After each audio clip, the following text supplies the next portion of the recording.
IPL में जब मुशफिकुर रहीम को निकाला गया तो लगा कि यार सही था गलत था, लेकिन वही बांग्लादेश से खबर आ गई कि भाई साहब हम इंडिया आगे नहीं खेलेंगे, तुमने हमारा लड़का आईपीएल से हटाया, अब इंटरनेशनल क्रिकेट में तुम्हारे यहां से हटाएंगे। लेकिन अब आईसीसी ने कह दिया सुनो, खेलना है खेलो, नहीं खेलना मत खेलो, खेलोगे तो इंडिया में खेलोगे, नहीं खेलना है तो देख लो हम पॉइंट्स काट देंगे। आईसीसी ने बांग्लादेश क्रिकेट को बहुत स्पष्ट कह दिया है कि हम तुम्हारी बात नहीं सुनेंगे। कहा तुमको सारा मैच इंडिया में ही खेलना पड़ेगा, और नहीं खेलना मुस्तफिजुर उनको आईपीएल से बाहर का रास्ता दिखाया गया था। हालांकि उसका रीजन था उनकी पर्सनल सुरक्षा, उनकी पर्सनल सुरक्षा, क्योंकि इंडिया में एक वर्ग बांग्लादेश से नाराज चल रहा है। बड़ी समस्या है, हालांकि इसको लेकर बहुत सारा विरोधाभास है, होना चाहिए नहीं होना चाहिए, वो एक लंबी डिबेट है, वो एक अलग डिबेट है, उस तरफ नहीं जाएंगे भी, किसी और वीडियो में कभी तफसील से उसको अलग अलग पहलू समझेंगे।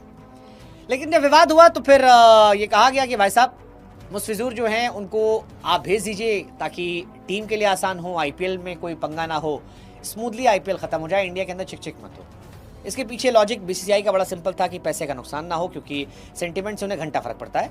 ये आप जानते हो, एशिया कप के मैच में हमने देखा है, उन्हें फर्क पड़ता है आर्थिक चोट से। आर्थिक चोट इसलिए क्योंकि बेटिंग ऐप्स ऑलरेडी बैन हैं, बेटिंग ऐप्स के बाद अगर आईपीएल के मैचेस में भी शुरू हो गया बवाल तो नुकसान हो जाएगा।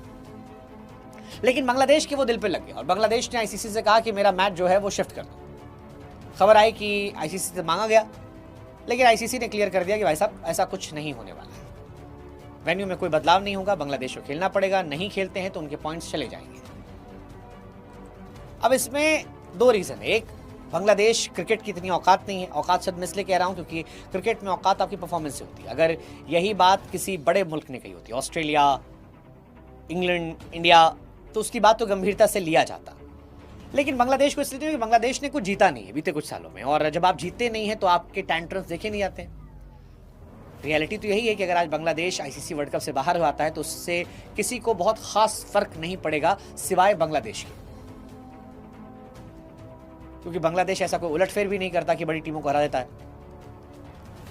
तो ये बांग्लादेश को फर्क पड़ेगा शायद, इसीलिए बीसीसीआई जानती है और इसीलिए कह रही है कि हम टैंट्रम नहीं झेलेंगे।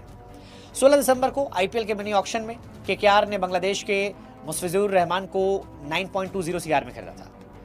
इसके बाद बांग्लादेश में हिंदुओं की हत्या हुई, जिसके बाद इनका विरोध शुरू हुआ। अब तक 6 हिंदुओं की हत्या हो चुकी है वहाँ पे, और इसीलिए कहा गया कि इनको रिलीज कर दिया जाए। केकेआर ने भी रिलीज कर दिया। बांग्लादेश ने गुस्से में आकर केकेआर से जब रिलीज हुए तो आईपीएल के प्रसारण बैन लगा दिया, साथ ही इंडिया में वर्ल्ड कप खेलने से मना किया था, आईसीसी को ईमेल भेजा था। बट फिर आईसीसी ने कहा कि भाई सब खेलना खेलो, नहीं खेलना मत खेलो। अब बांग्लादेश क्रिकेट कह रहा है कि हम कोशिश कर रहे हैं, बातचीत कर रहे हैं कि टेंशन जो है दूर कर लिया जाए। वैसे इसमें बांग्लादेश कुछ कर नहीं सकता, ऑनेस्टली अगर बताऊं मैंने फिर कहा कि वो औकात वाला फर्क जो है, बिकॉज आप जीत कर आए होते तो आपके टेंटम झेल जाते। पाकिस्तान के टेंटम नहीं झेले आईसीसी, क्योंकि पाकिस्तान ने जीतना छोड़ दिया। अब आईसीसी ने कहा है T20 वर्ल्ड कप बिना रुकावट के खिलाओगे, खेलोगे, बढ़िया है, नौटंकी करोगे, चले आओगे। बांग्लादेश सी ग्रुप में है और 7 फरवरी को वेस्ट इंडीज, 9 को इटली, 14 को इंग्लैंड से भिड़ना है उनका। तीनों मैच कोलकाता के ईडन गार्डन में खेले जाएंगे। आखिरी ग्रुप स्टेज मैच जो है 17 फरवरी को नेपाल में होना है। पाकिस्तान भी भारत में नहीं खेलेगा, पाकिस्तान श्रीलंका जाएगा। भारत और पाकिस्तान से बात के बीच वो वहां खेलते हैं, उनका सारे प्लेयर बैन है। बांग्लादेश से वैसे भी किसी प्लेयर की एंट्री नहीं थी, केवल एक यही थे, अब ये भी चले गए। बताओ क्या लगता है इसका रिजल्ट आप लोग को, क्या आपकी नजर में क्या है? बांग्लादेश की बात मानी जाएगी या वही जो हम कह रहे हैं कि नहीं, क्रिकेटिंग औकात इतनी बड़ी नहीं है इसलिए शायद इतना सीरियसली एंटरटेन नहीं करेंगे। जैसे कोई और इटली उटली बाहर कर ले तो कहेंगे ठीक है बाहर हो जाओ, तुम्हारा नुकसान है, तुम्हारी टीम का नुकसान है। मुझे ये लगता है, आप बताओ।